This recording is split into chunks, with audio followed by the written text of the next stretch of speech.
আল্লাহ পাকের অনেক শুকরিয়া আদায় করি। আমাদের বাবরি মসজিদ মুর্শিদাবাদে যেভাবে পুনর্নির্মাণ হচ্ছে, পূর্বের বাবরি মসজিদের ইতিহাসকে বুকে সাক্ষী হিসাবে ধারণ করে হুমায়ুন কবির নামের একজন মুসলিম নেতা, তিনি যেইভাবে বলিষ্ঠ কণ্ঠে সবাইকে ঐক্যবদ্ধ করেছে, তিনি নিজে বলেছে যে এই মসজিদের জন্য প্রয়োজনে আমি আমার জীবন দিয়ে দিব। লক্ষ লক্ষ মানুষ মিলে কেউ ইট নিয়ে এসেছে, কেউ রড নিয়ে এসেছে, কেউ সিমেন্ট নিয়ে এসেছে।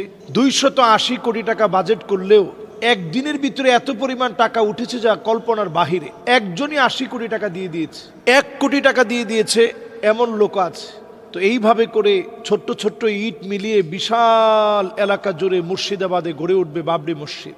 যারা আমাদের বাবরি মসজিদকে ভেঙে দিয়ে মনে করেছে মুসলমানদের নামকে তারা মিটিয়ে দিতে পারবে, ভারত হচ্ছে সেই জায়গা যেখানে 900 বছর মুসলমানরা শাসন করেছে।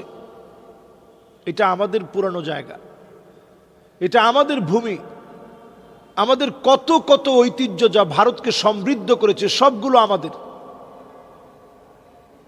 বাবরি মসজিদ তার একটি ছিল। দেখুন কখনো কখনো নামটা পর্যন্ত কিভাবে মিলে যায়। বাবরের সন্তান ছিল হুমায়ুন, তো এখনো যিনি নেতৃত্ব দিচ্ছেন ওনার নামও তো হুমায়ুন। তিনি নেতৃত্ব দিয়ে এই পুরো মসজিদটাকে নির্মাণের জন্য তিনি এগিয়ে এসেছেন, জনসাধারণ এগিয়ে এসেছে। আমরা অত্যন্ত আবেগ আপ্লুত হয়েছি এই দৃশ্যগুলো দেখে। বৃদ্ধ বৃদ্ধ মানুষ এক একটা ইট নিয়ে আসতেছে আর মনে হচ্ছে যেন এটা মুসলমানদের একটা বিজয়। এমন একজন অন্ধ নারীকে আমি দেখেছি যার 2টা চোখ নেই, তিনি পর্যন্ত ইট নিয়ে আসছেন এবং সেই ইটগুলো ধরে ধরে দেখে দেখে তিনি প্রশান্তি লাভ করছিলেন যে বাবরি মসজিদের ইট আমি নিয়ে আসতে পেরেছি। অন্তত আমি চোখে না দেখলেও আমি স্পর্শ করতে পারছি। এই যে একটা আত্মিক প্রশান্তির জায়গা, সুবহানাল্লাহি ওয়া বিহামদিহি, আত্মিক একটা সমৃদ্ধির জায়গা, আত্মিক একটা প্রশান্তি লাভের জায়গা আমাকে অনুপ্রাণিত করেছে। ছোট বাচ্চা দেখেছি,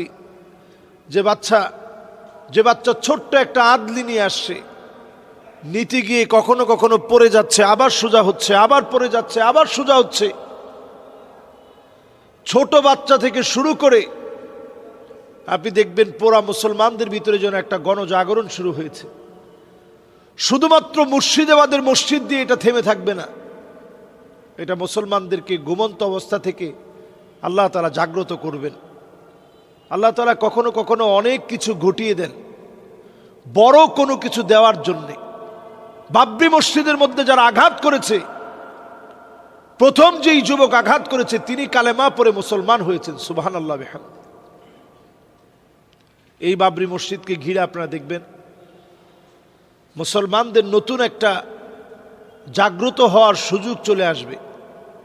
বাবরি মসজিদ আমাদের চেতনা, প্রত্যেকটা মসজিদ যেন আমাদের চেতনা হয়। মসজিদগুলো যেন আমরা নামাজ দিয়ে জীবিত রাখি। হাদিসের মধ্যে নবী আলাইহিস সালাতু ওয়াস সালাম বলছেন, হাত্তা তুত্তাখাযাল মাসাজিদু তুরুকা, মসজিদের সামনে দিয়ে রাস্তা হবে, মুসলমানরা হেঁটে চলে যাবে, নামাজ পড়বে না। প্রিয় ভাইয়েরা, শেষ জামানার এই সময়ে নিজেকে নামাজি হিসাবে দেখেন, সেজদারত হিসাবে দেখেন, রুকুকারী হিসাবে দেখেন, আল্লাহর কাছে প্রশংসাকারী হিসেবে নিজেকে সবসময় সুপর্দ করেন। আল্লাহ রাব্বুল আলামিন আমাদের মুসলমানদের এই জাগ্রত করার জন্য নতুন যে একটি মুর্শিদাবাদে বাবরি মসজিদ হচ্ছে, এটা যেন আমাদের জাগ্রত হওয়ার জন্য নতুন একটা বার্তা দেয়।